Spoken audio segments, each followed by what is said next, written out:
Christmas Eve service, we sang the all-time favorite Christmas carol, Silent Night, as probably did most churches that night. And as the lights in the sanctuary were dim and the candles were lighted, we started singing the opening line of that hymn or carol, Silent Night, Holy Night, all is calm, all is bright. And indeed it felt and looked calm and bright all around us. Yet deep in our hearts we knew that all is not calm and all is not bright. For many, in many parts of the world today, there is war and rumors of war. It certainly didn't feel all is calm and all is bright for our soldiers in Afghanistan as they attended religious services at Bagram military base in Kabul on Christmas Eve. And neither did it feel all is calm and all is bright for Coptic Christians in Egypt as they went to Mass last Monday. As you know, Coptic Christians celebrate Christmas on January 7th. As they went to Mass last Monday on Christmas Eve, amid threats of sectarian violence that have already destroyed many of their churches. And in my home country of the Philippines, where there are two rebellions going on, the Muslim rebellion in the south and the communist rebellion, many Filipino Christians celebrated Christmas amid threats of guns and bombs in those so-called troubled spots in the Philippines. Indeed, many war-torn areas of the world today, instead of the sounds of Christmas, the sounds of bombs and guns fill the air. Instead of tears and laughter, cries of anguish and pain were what they heard on Christmas. Peace. Oh, how we long for peace in the world today. But will there be peace on earth? That's the question. A few years ago, I watched Meet the Press, hosted by the late Tim Russert. Among the guests were Dr. Richard Land of the Commission on Ethics and Religious Liberty of the Southern Baptist Convention, and Reverend Al Sharpton, a civil rights activist, now host of Politics Nation on MSNBC. And the topic was about moral values. And a heated exchange ensued between Dr. Land and Reverend Sharpton. Sharpton accused Land of hypocrisy for claiming to have moral values when in the past his denomination supported segregation in the South. Well, the whole thing became so contentious and inflamed that Tim Russert had to call time out. He said, "Peace, gentlemen, peace," to which Sharpton shot back in protest, saying, "How can you say peace when there is no peace? How can you say peace when there is no peace?" Is that also our question today? Next Christmas Eve, when we will sing again, Silent Night, will we finally have a peaceful Christmas? Or will we, in frustration, be singing instead a third stanza of another Christmas carol? I'm not sure it's in the hymnal that we have with the GCC, but in other hymnals, the carol, "I Heard the Bells on Christmas Day." And it goes like this, third stanza of that carol. "And in despair I bowed my head. There is no peace on earth, I said, for hate is strong and mocks the song. Oh, peace on earth, goodwill to men." Peace on earth, goodwill to men. Is that really possible? Or just an elusive dream? Prophet Isaiah that we have just read a while ago, that Mary had just read a while ago, said, yes, it's possible. It's possible to have peace. And there will be peace someday. And it's not an elusive dream. Listen again to the prophet's voice. "They shall beat their swords into plowshares, and their spears into pruning hooks. Nation shall not lift up sword against nation, and neither shall they learn war anymore." Wow. These are incredible words of hope, considering that Isaiah was prophesying in a time of war. And if you know your Bible history, at that time Assyria was threatening the northern kingdom of Israel. And in fact, in 722 BCE, 20 years after Isaiah started his prophetic ministry, the Assyrians conquered the northern kingdom of Israel. And of course, there's the southern kingdom of Judah, of which Jerusalem was the capital. And Isaiah had to warn Assyria because when Judah became a tributary to Assyria, Isaiah warned Judah against forming an alliance with Assyria, saying that doing so would be a covenant of death. And so he called the people instead to trust in the Yahweh. Now that's not an easy thing to do, mind you. For when there are threats all around you, how can you trust in God? And yet Isaiah proclaimed these words of hope. He said that although Judah will be judged, a remnant will be preserved by God, and that a new age of peace will come in the world, a universal peace. And Isaiah says, swords will be turned into plowshares, spears into pruning hooks. Well, translated into our modern time, that's like saying M1 Abrams tanks will be converted into forest firefighters. Or F-18 Hornets will be turned into farm tractors or something like that. Or B-2 bombers will become relief cargo planes. And silos for nuclear missiles will become silos for grain. Now, how many of you would say, that's not going to happen?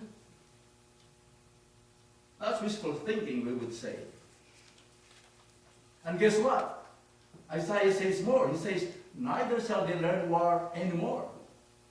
Again, that's like saying to us that let's close down the West Point in New York, or the Annapolis Naval Academy in Maryland, or the Air Force Academy in Colorado Springs, because there is no need to learn of warfare anymore. Can we imagine the Pentagon doing that? Indeed, can we conceive of a world in which the forces of destruction become the agencies of construction? Can we picture a world in which all nations will renounce war as a national policy?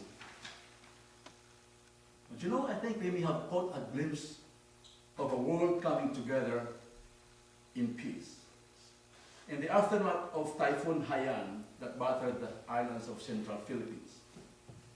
And as the world watched in horror at the massive destruction of lives and property, many countries immediately offered help in the relief efforts. And besides monetary aid, countries like the United States, England, Japan, South Korea, and even China sent military personnel and military sea and air transports to be used in the relief efforts. In fact, the U.S. Navy sent the George Washington aircraft carrier along with a contingent of 7 supply ships.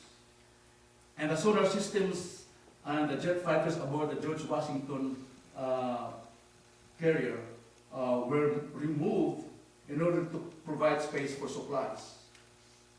And U.S. military aircraft have logged more than 1,000 flight hours, moved more than 1,200 relief workers into Tacloban, delivered more than 750,000 pounds of supplies and equipment, and served 18,000 plus meals a day.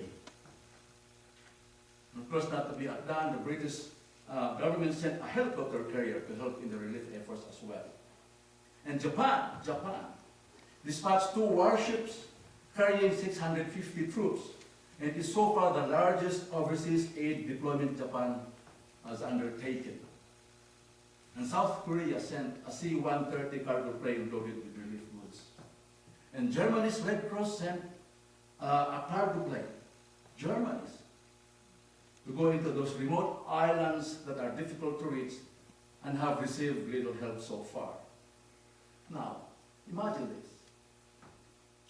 The US, British, Germany, and Japan, military ships, soldiers, and aircrafts side by side. Can you imagine that? Instead of shooting at each other with bombs and bullets as they did in World War II, they are flying helicopters loaded not with bombs and ammunition, but with food, clothes, and medicines. And instead of troops carrying automatic rifles and machine guns, we have soldiers helping each other in the distribution of relief goods, rescuing people buried in the debris, binding wounds of the injured and dying, and cleaning up debris. Friends, that's an imagery of a world coming together in peace. That's a picture of a peaceful world in which weapons of destruction become tools of construction. And so therefore, every time we see different nations working together for humanitarian causes, we see a glimpse of a peaceful world that the prophet Isaiah had envisioned. Isaiah says it's possible to think of a world like that. He says that God dreams of such a world free from threats of war. Isaiah says that someday there will be peace. Someday all nations will understand the ways of God. Someday the peoples of the world will walk in the paths of God. Someday the nations of the world will learn the ways of peace. And when we say Isaiah is a dreamer, maybe he is. But he is dreaming the dream of God. So what about us today? Have we dropped our ideals? Have we stopped dreaming of a better world? Have we stopped believing in God's dream of a new age of peace? I don't blame us. It's too easy to drop our ideals when times are uncertain, isn't it? When we hear the drums of war beating, we can be tempted to despair. When we hear the clatter of negative voices around us, we can get discouraged. And when we see our political leaders constantly fighting, it's easy to quit working for reconciliation. It's easy to forget that Jesus Christ has called us to the ministry of peacemaking when he said in the Beatitudes, "Blessed are the peacemakers, for they will be called the children of God." If you have been tempted to drop your ideals, I want you to listen to someone who refused to drop hers. It's from a young girl who, in the midst of chaos and death, never stopped dreaming. Her name is Anne Frank. Maybe you have heard her story. Anne Frank was a German Jewish teenager who was forced to go into hiding during the Holocaust. She and her family spent 25 months in an annex room above her father's office in Amsterdam until someone betrayed them to the Nazis. And they were deported to the concentration camps, and 9 months after she was arrested, Anne Frank died of typhus. She was only 15. But her diary was saved. And in one of her entries written on July 15, 1944, she wrote this: "It's a wonder I haven't abandoned all my ideas. They seem so absurd and impractical, yet I cling to them because I still believe, in spite of everything, that people are truly good at heart. It's utterly impossible for me to build my life on a foundation of chaos, suffering, and death. I see the world being slowly transformed into a wilderness. I hear the approaching thunder that one day will destroy us too. I feel that everything will change for the better, that this cruelty too shall end, that peace and tranquility will return once more. In the meantime, I must hold on to my ideas. Perhaps the day will come when I'll be able to realize them." Wow. We don't know when lasting peace will reign in the world. But in the meantime, like Anne Frank, we must hold on to our ideas. Because as he says, someday we might just realize them. And so then I suggest that the final words of our hymn, "I Heard the Bells on Christmas Day," is not the third stanza, but the fourth stanza of that hymn. And it goes, "Then peal the bells more loud and deep, God is not dead, God is not dead, nor doth he sleep. The wrong shall fail, the right prevail, with peace on earth, goodwill to men." Have you dropped your ideas these days? Have you stopped dreaming for peace? I hope not. I hope not. See, the world needs people who dream of peace. Dreamers of peace like the prophet Isaiah and Anne Frank and John Lennon. You heard it right, John Lennon of the Beatles. I could tell you like the Beatles too. Well, John Lennon wrote a song called Imagine, and in that song he wants us to imagine a world where there are no barriers and divisions. And then towards the end of the song he says, you may say I'm a dreamer, but I'm not the only one. I hope someday you'll join us and the world will live as one. I'm going to ask my daughter, Lila, to sing that song for